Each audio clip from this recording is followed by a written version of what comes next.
लाखों हेक्टेयर जमीन एक एक कॉर्पोरेट हाउस खरीद रहा है। अगर वो सफल हो गए तो याद रखो, हर गरीब की रोटी अमीर कॉर्पोरेट हाउस के गोदाम में कैद हो जाएगी। ये देश दोबारा फिर गुलाम हो जाएगा। इसको बचाने की जरूरत है, इसको बचाने की जरूरत महसूस करके ये सारे देश का आंदोलन बन गया है। तो मेरी सबसे निवेदन है, जो भाई दूसरे काम भी करते हैं, बारी उनकी भी आने वाली है। जब सरकार हमें ये कहती है कि भाई आपकी ये कानून वापस लेने में हमें कोई आपत्ति नहीं, लेकिन हमने बहुत से सुधार किए हैं, बहुत से लेबर लॉ बनाए हैं। अगर आपके ये कानून वापस ले लिए तो कल को लेबर वाले आके बैठ जाएंगे। तो हमने कहा कि अगर इतने पाप किए हैं तो गंगा नहा लो एक ही बार, सारे वापस ले लो। और उनके पास कोई जवाब नहीं। इसका मतलब है वो मानते हैं कानून उन्होंने गलत बनाए, संवैधानिक तौर पे गलत बनाए, देश के लोगों के खिलाफ बनाए, देश के किसान के खिलाफ बनाए। और अब जब किसान को समझ आ गई, वो इनके सर पे आके बैठ गया, तो इनको कोई रास्ता नहीं मिल रहा। वो कहते हैं हमें कोई रास्ता बताओ जिससे हमारी इज्जत बन जाए, आपका काम बन जाए। हम उनकी इज्जत बनाने के लिए तो आए नहीं, हम तो अपना हक लेने के लिए आए हैं। ये कोई छोटी बात थोड़े है कि 9-10 महीने लगातार किसान धरती पे सोए, सर्दी निकल गई, गर्मी निकल गई, बरसात निकल गई, और हमने कह दिया है सरकार को कि जब तक आप चाहोगे 2024 तक भी हम यही बैठे रहेंगे, जब तक वापस नहीं जाएंगे, जब तक कानून वापस नहीं होंगे। यही बढ़िया। मुजफ्फरनगर की ये रैली, भाइयों आपकी आज की ये रैली सारी दुनिया इसको देख रही है। पिछले हफ्ते अमेरिका में वहां के गोरे किसानों ने आपके हक में बहुत जबरदस्त मुजाहरा किया, और उन्होंने जो मैसेज सोशल मीडिया पे दिया, वो कहते हैं भारत के किसानों हम आपके साथ हैं, भारत के किसानों डरना मत।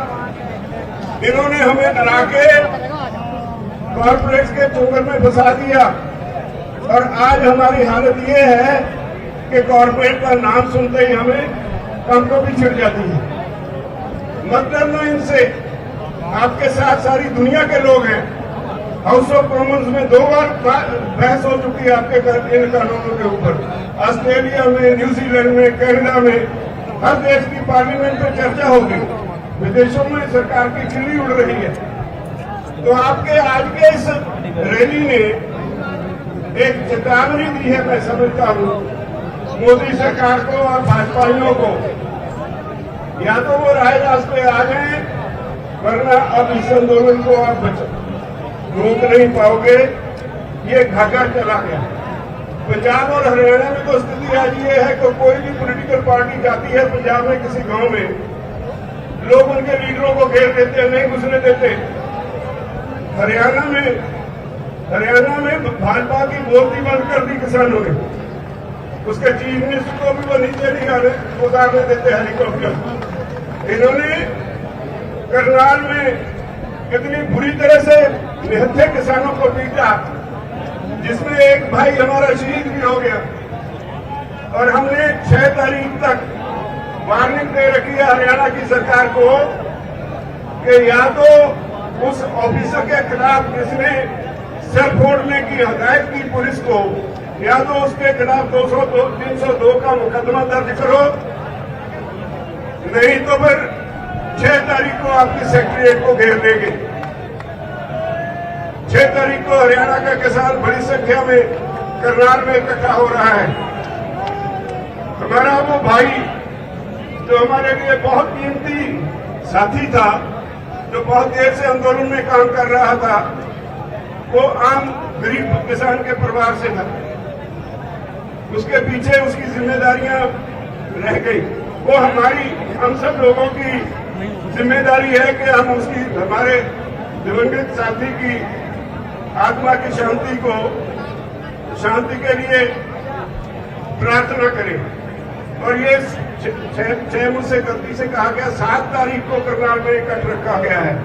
अगर सरकार उस ऑफिसर के खिलाफ 302 का मुकदमा दर्ज नहीं करेगी तो हरियाणा के किसान इकट्ठे होके वहां सिविल सेक्रेटरीट को घेराव कर लेंगे, नहीं छोड़ेंगे उसको। और वो कंस्टिट्यूएंसी मुख्यमंत्री खट्टर की कंस्टिट्यूएंसी है। यूं ही नहीं उसने पुलिस को ऐसी हदायतें दी। हर सीएम अपने हल्के में अपने चॉइस के ऑफिसर रिक्रूट करता है। अगर वो आज जो ऑफिसर है पता चला वो आरएसएस के कार्यकर्ता का भतीजा है, अगर उसे ताकत इतनी चढ़ी है तो देख लेंगे, हम भी तैयार हैं फेस करने को। अब तो पंजाब में भी शुरू हो गया। मोगा पे किसानों पे लाठियां चली, माछीवाड़ा पे वो कुछ कर नहीं पाए। सुखबीर बादल रास्ता छोड़ के किसी और रास्ते से भाग गए, लेकिन एक झूठी एफआईआर वहां भी हमारे वर्कर्स पे उन्होंने दर्ज कर ली। तो हम इन बातों से डरने वाले नहीं है। लड़ाई बहुत अहम है, लड़ाई हमारे भविष्य की है, हमारे बच्चों की है। इसलिए मैं आप सभी से निवेदन करता हूं, जिस तरह से आप आज संयुक्त किसान मोर्चा की कॉल पे मुजफ्फरनगर में बड़ी संख्या में आए हैं। मुझे पता है सरकार ने रेल किसान मोर्चा की कॉल पे मुजफ्फरनगर में बड़ी संख्या में आए हैं। मुझे पता है सरकार ने रेल्स बंद कर दी, नेट बंद कर दिया, लेकिन पता नहीं कितनी कितनी दूर मुजफ्फरनगर से बाहर हमारे साथी बसों में, कारों में जो आए हैं, इस वक्त भी उनको यहां आने के लिए रास्ता नहीं मिल रहा। सारे रास्ते चौक हो गए और वो वहीं खड़े इंतजार कर रहे हैं अपनी बारी का। जब ऐसे लोग बाहर निकल आए, आम जनता बाहर निकल आए, तो सरकारें कुछ बिगाड़ नहीं सकती। मैं समझता हूं मोदी सरकार को सोचने और समझने का समय आ गया है, वरना सरकारें बड़ी नहीं होती, लोग बड़े होते हैं। वरना सरकार को इसकी सजा जरूर मिलेगी, हर हालत में सजा मिलेगी। मैं आप सब भाइयों से एक निवेदन करना चाहता हूं। हम सभी, हमने छोटी सी कॉल दी, आप इतनी संख्या में आ गए, यूपी सारी हिल गई। मुझे लगता है जिस तरह आप आए हैं, यहां बंगाल वाला फार्मूला दोबारा दोहराने जा रहे हैं आप। बड़े सोनिहाल, इसमें कोई शक नहीं मुझे कि अगर बीजेपी को वोट पे चोट ही नजर आती है तो आज के इस समागम के बाद वोट पे चोट लगाने के लिए माहौल तैयार हो गया। मोदी जी तैयार हो जाओ, मैदान में देखेंगे। अब तो आप सभी को बहुत बहुत धन्यवाद।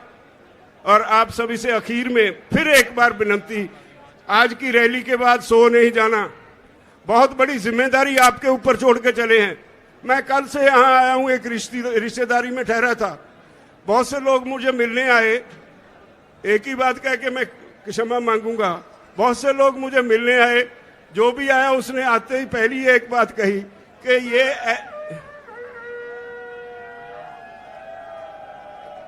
हर एक ने एक ही बात कही कि ये ग्राउंड ऐसी ग्राउंड है, जब मुजफ्फरनगर में इस ग्राउंड में रैली होती है और ये ग्राउंड भर जाए, इसका मतलब होता है यहाँ की सरकार गई। बोले सोनिहाल, सत श्री अकाल। ये इस मैदान का इतिहास है। अगर यही इतिहास है तो भगवान करे जल्दी ये हमें सफलता मिले और उसको छुट्टी मिले। वो जो आजकल परेशान हैं तो उनको छुट्टी मिले इस काम से, वो अपने घर में मंदिरों में पूजा पाठ करें। और मुझे उम्मीद है कि आप सफल होंगे, हम जीतेंगे, हर हालत में जीतेंगे। मोर्चा जीता हुआ है, कोई हरा सकता नहीं। बहुत बहुत धन्यवाद। बोले सोनिहाल, सत श्री अकाल। देखिए मैदान आपसे चौधरी वाहिगुरु जी का खालसा, वाहिगुरु जी की फतेह। बहुत बहुत धन्यवाद। जो वीआईपी लंगर है आप उसमें भोजन ले लें। मैं मेधा पाटकर जी से निवेदन करूंगा 1 मिनट के लिए। अब देखिए बहुत समय हो चुका है, 1-1 मिनट में अपनी बात समाप्त करें। मेधा पाटकर जी, और इनके बाद जो है डॉक्टर दर्शनपाल सिंह जी तैयार रहे। डॉक्टर दर्शनपाल जी भाई मंच से बैठ जाओ सब लोग। गुरसेवक सिंह, जीतू सिंह, सितारगंज उत्तराखंड से जो लोग पहुंचे हैं उनका बहुत बहुत धन्यवाद। जीतू जितेंद्र सिंह उर्फ जीतू युवा अध्यक्ष है हमारे उत्तराखंड के। मेधा पाटकर जी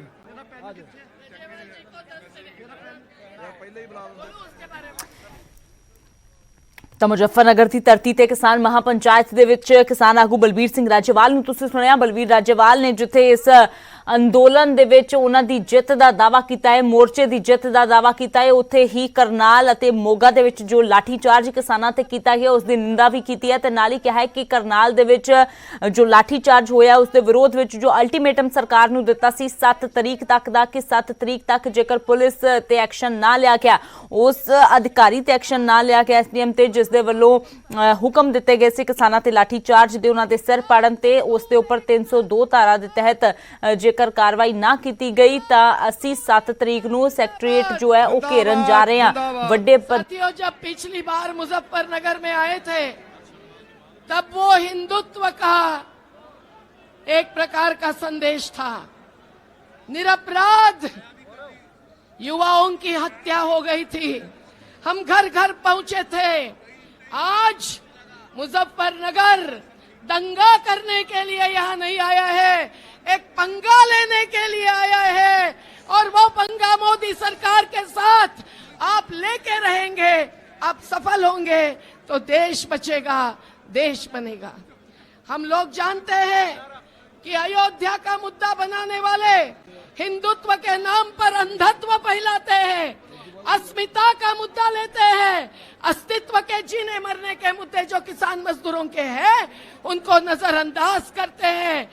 तो आज हम लोगों को यह कहना चाहिए कि अयोध्या में भी बहुत सारे मंदिरों की जमीन नवाबों ने दी है, झंडू के फूल मुसलमान खेतिहरों से आते हैं और गमछे भी मुस्लिम बुनकर बुनते हैं।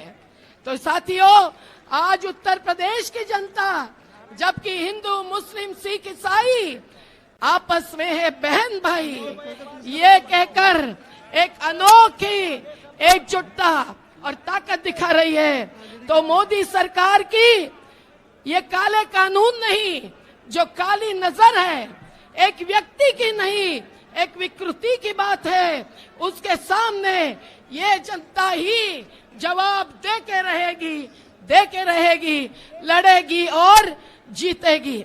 और इसीलिए मैं तो मानती हूं कि गांव से जुड़ाव है, गली से जुड़ाव है।